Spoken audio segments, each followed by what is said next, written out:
un certain nombre, des milliers de morts civiles, de femmes et d'enfants. Pourquoi Proche-Orient, politique non alignée. Est-ce que ça veut dire que la France doit maintenant reconnaître, et comment, un État palestinien, avec effet immédiat?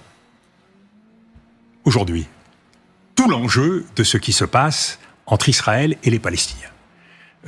Malheureusement, un certain nombre des prévisions qui avaient été faites, il n'y aura pas d'éradication du Hamas, un certain nombre, des milliers de morts civiles, de femmes et d'enfants. Pourquoi est-ce qu'on n'aurait pas pu avancer des propositions et régler cela avant avec un peu plus d'humanité?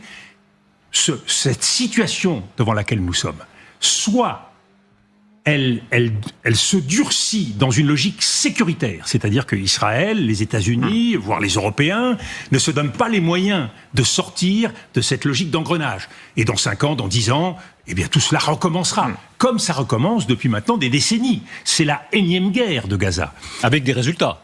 Le Hezbollah en partie détruit, le Hamas en partie détruit, avec des résultats. Non, mais voyons les choses. Avec des résultats ponctuel, mais une fois de plus, vous savez, les choses se reconstituent. Et malheureusement, si vous ne passez pas à l'échelon politique, et c'est bien tout ce que je souhaite, c'est qu'on soit capable de transformer cette logique d'affrontement, cette logique sécuritaire, en énergie politique, en force politique. Ça veut dire quoi? Reconnaissance de l'État palestinien. Comment exactement? Reconnaître un État palestinien.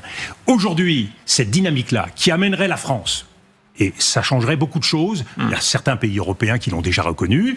Mais la France, prenant la tête de cette reconnaissance, avec un mouvement qui serait créé autour de cela, eh bien, qu'est-ce que nous disons? Nous signifions aux États-Unis que nous ne laisserons pas faire n'importe quoi. Le chèque en blanc qui est donné aujourd'hui à Benjamin Netanyahou sur la Cisjordanie, le chèque en blanc qui peut être donné sur l'avenir de Gaza, qui ne se reconstruirait pas, ou qui resterait un terrain où l'armée israélienne pourrait continuer à aller et venir. Tout ceci ne nous sort pas de cet engrenage de la violence.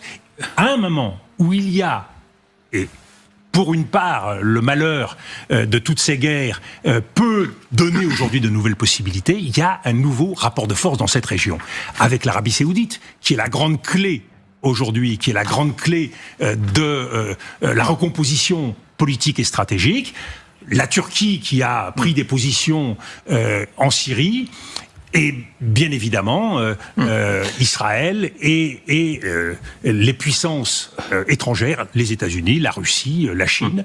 Tout ceci doit nous permettre de redessiner un avenir pour le Moyen-Orient. Question précise sur les colons.